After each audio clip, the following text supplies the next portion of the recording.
Making music without instruments is a lot of fun. So much fun, in fact, that I thought I would show you guys how you can do it for yourself.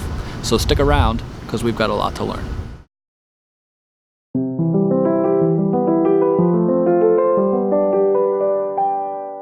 Now, as with any piece of art, you're going to need a subject, and usually it's something that's easy for you to access. In this case, I'm in a lovely park that has a lovely red caboose behind me, and it's also right next to a pretty active road there, so I think I'm going to be using those as my subjects today.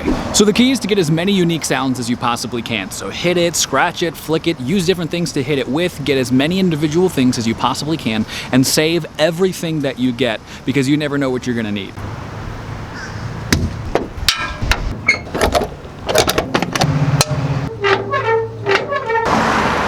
So as you can see, I was hitting things with my hands, I was hitting things with my tripod, using anything that I had at my disposal to make sure that everything was getting every sound that it could possibly produce. So now that you have your sounds recorded, it's time to import them into your computer. Now, you can use any DAW for this process. It doesn't matter what you use. I'm going to be using Ableton Live 10 because it's what I know. So as we're going through our recordings, we're looking for 5 main sounds: a kick, a snare, a hi-hat, a bass, and a lead. Now during this initial process, it's entirely possible that you're not going to find any one single sound that's going to fit any of these categories, so layering is very important. The more sounds you can stack on top of each other and make it sound good, the better. So in that case, I found these sounds. The drums are super easy. Since it's super likely that most of the sounds that you got were percussive sounds anyway, just take a bunch that you like and lay them out. Of course, you can add effects if you want to. A few essential ones for me are EQ. So like for the kick drum sounds, I only make sure that the low end comes through. Like the hi-hat sounds, I make sure that the high end comes through. Other than that, you can add reverb like I did, or a little bit of chorus if you want to go crazy. It's all up to you.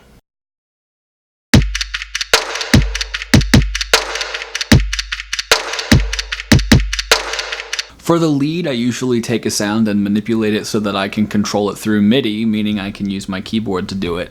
But I actually thought that the swinging sound was actually a really good lead.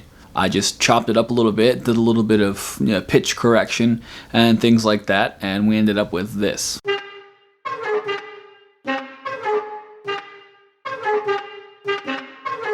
The bass is by far the most complex of all of the elements that I use, because depending on what you're working with, it can be very hard to get a natural bass tone out of anything. So instead I had to do quite a bit of manipulation to this sound. Now I started with this sound here. So to get a nice bass tone sound instead of like a hit, I used a process known as frequency isolation, which isn't as scary as it sounds, but it is a little bit of an involved process. So you can see here, I went in and I just cut out everything before the transient, which is that big hit sound. And I cut out a lot after it too. I just wanted that one fundamental hit. So I'm adding an EQ to start the process of frequency isolation, which is where I find the most prominent frequency, the loudest section of volume, and I take one frequency band there and I make it amplify that one frequency as loud as it possibly can go. Then I added a compressor to it just so that I could get a more prominent sound from it rather than it just being a bunch of garbled, distorted mess. And then I resampled it, so I took all of the effects and made them permanent, essentially. And then I loaded it up into a MIDI track, which means I can control it from my keyboard and play notes instead of just working with a single sample. So once I resampled it, I basically did another round of frequency isolation, and I compressed it again to give it a bigger sound, a fuller sound. I added a bit of distortion, and then I threw a limiter on there so that it wouldn't be too loud. And that left me with this.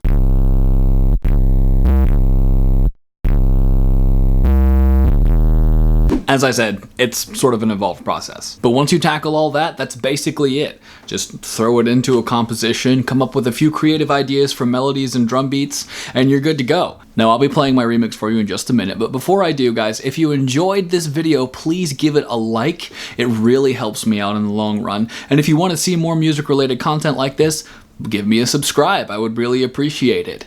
Also, if you plan on using any of these techniques, or you already have, leave a comment down below. I would love to see what you're working on. So without further ado, guys, thanks for watching. Here's my remix.